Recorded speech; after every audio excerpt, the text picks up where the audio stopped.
Today we're going to read Bread and Jam for Frances. My mom read this book to me when I was little.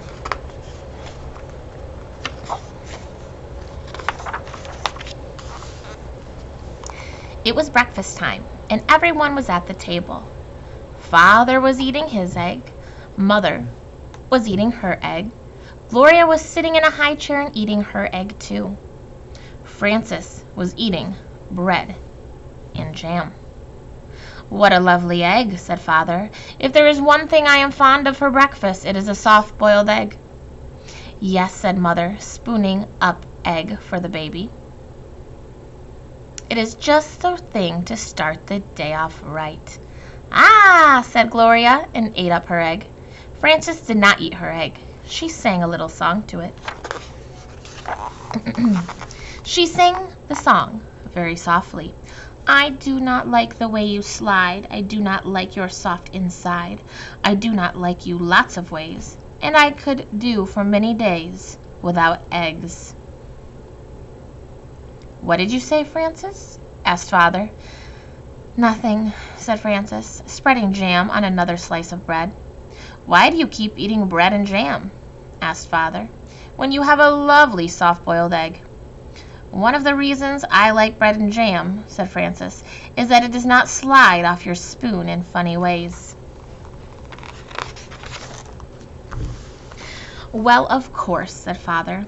"Not everyone is fond of soft-boiled eggs for breakfast, but there are other kinds of eggs. There are sunny-side-up and sunny-side-down eggs." "Yes," said Frances, "but sunny-side-up eggs lie on the plate and look up at you in a funny way. And sunny-side-down eggs just lie on their stomachs and wait." "What about scrambled eggs?" said Father. "Scrambled eggs fall off the fork and roll under the table," said Frances. "I think it's time for you to go to school now," said Mother. Frances picked up her books, her lunchbox, and her skipping rope. Then she kissed Mother and Father goodbye and went to the bus stop.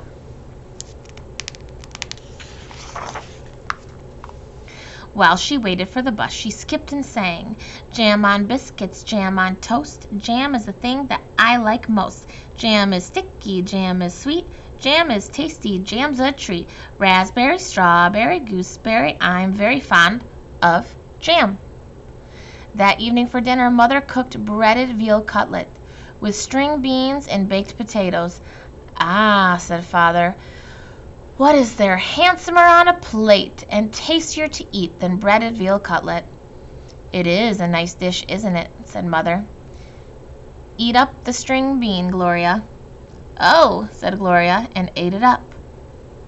She had already eaten her dinner of strained beef and sweet potatoes, but she liked to practice with a string bean when she could.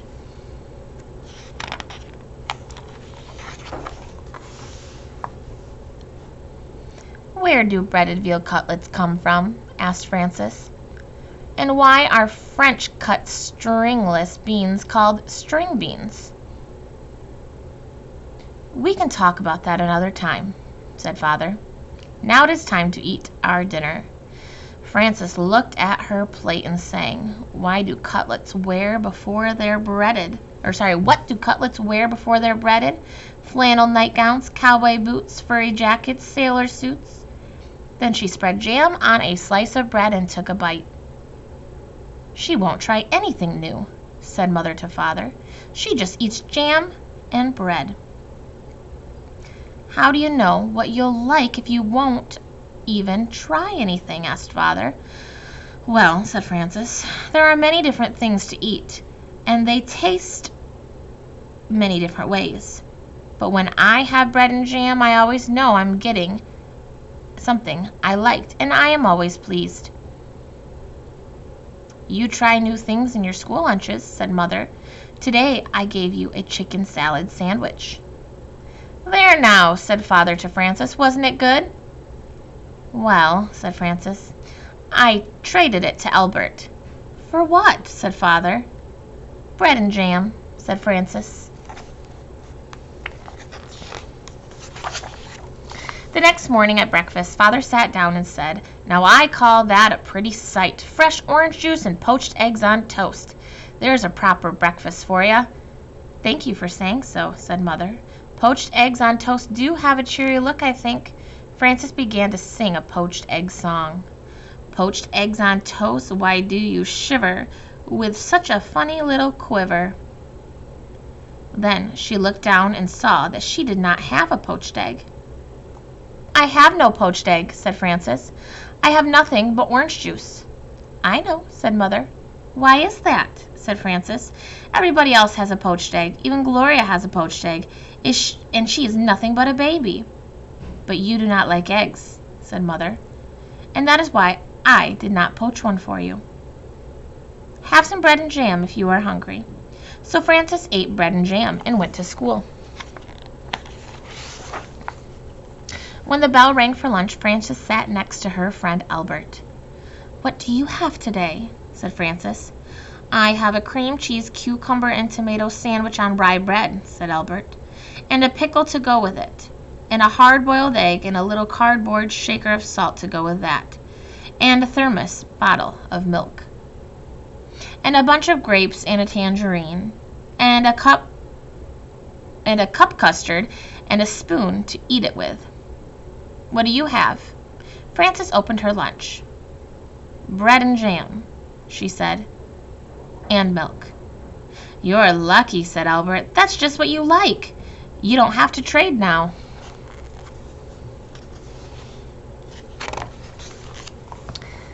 That's right, said Frances. And I had bread and jam for dinner last night and for breakfast this morning. You certainly are lucky, said Albert. Yes, said Frances. I'm a very lucky girl, I guess. And I'll trade you if you want to. That's all right, said Albert. I like cream cheese with cucumber on tomato rye. Albert took 2 napkins from his lunchbox. He tucked one napkin under his chin. He spread the other napkin out on his desk like a tablecloth. He arranged his lunch neatly on the napkin. With his spoon, he cracked the shell of his hard-boiled egg. He peeled away the shell and bit off the end of the egg.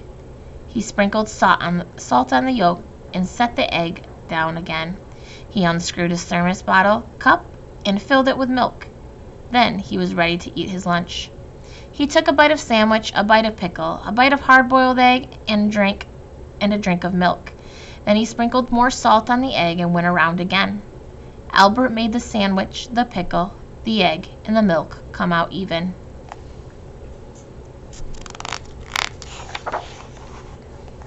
He ate his bunch of grapes and his tangerine. Then he cleared away the crumpled up wax paper, the eggshells, and the tangerine peel. He set the cup custard in the middle of the napkin on his desk. He took his spoon and ate up all the custard. Then Albert folded up his napkin and put them away. He put away the cardboard salt shaker and his spoon. He screwed the cup on top of his thermos bottle. He shut his lunchbox, put it back inside his desk, and sighed. I like to have a good lunch, said Albert. Frances ate her bread and jam and drank her milk. Then she went out to the playground and skipped rope. She did not skip as fast as she had skipped in the morning, and she sang, Jam in the morning, jam at noon, bread and jam by the light of the moon. Jam is very nice. When Frances got home from school, Mother said, I know you like to have a little snack when you get home from school, so I have one all ready for you. I do like snacks, said Frances, running to the kitchen. Here it is, said Mother, a glass of milk and some nice bread and jam for you. Aren't you worried that maybe I will get sick and all my teeth will fall out from eating so much bread and jam? Asked Frances. I don't think that will happen for quite a while, said Mother, so eat it all up and enjoy it. Frances ate up most of her bread and jam, but she did not eat all of it. After her snack, she went outside to skip rope. Frances skipped a little more slowly than she had skipped at noon, and she sang, Jam for snacks and jam for meals. I know how a jam jar feels, full of jam. That evening for dinner, Mother cooked spaghetti and meatballs with tomato sauce. I am glad to see that there will be enough for second helping, said Father, because spaghetti and meatballs is one of my favorite dishes. Spaghetti and meatballs is a favorite with everybody, said Mother. Try a little spaghetti, Gloria. Said Gloria, and tried the spaghetti. Frances looked down at her plate and saw that there was no spaghetti and meatballs on it. There was a slice of bread and a jar of jam. Frances began to cry. My goodness, said Mother, Frances is crying. What is the matter, said Father. Frances looked down at her plate and sang a little sad song. She sang so softly that her mother and father could scarcely hear her. What I am is tired of jam. I want spaghetti and meatballs, Frances said. May I have some, please? I had no idea you liked spaghetti and meatballs, said Mother. How do I know what I like if you won't even try me? I'm going to read that again. That sounded a little funny. How do you know what I'll like if you won't even try me? Asked Frances, wiping her eyes. So Mother gave Frances spaghetti and meatballs, and she ate it all up. The next day, when the bell rang for lunch, Albert said, What do you have today? Well, said Frances, laying a paper doily on her desk and setting a tiny vase of violets in the middle of it. Let me see. She arranged her lunch on the doily. I have a thermos bottle with cream of tomato soup, she said, and a lobster salad sandwich on thin slices of white bread.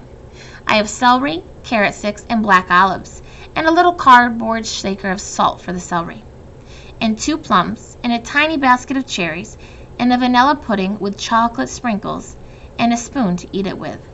That's a good lunch, said Albert. I think it's nice that there are all different kinds of lunches and breakfasts and dinners and snacks. I think eating is nice. So do I, said Frances. And she made the lobster salad sandwich, the celery, the carrot sticks, and the olives come out even. The end. I'm curious, are there any foods that you guys really, really like that you think that you'd like to have every day? There are some foods that I really like, but I find if I have it too often, I get sick of it too, just like Frances and her bread and jam. One of my favorite foods is pizza, but if I have it more than a day or two in a row, I'm ready for something else.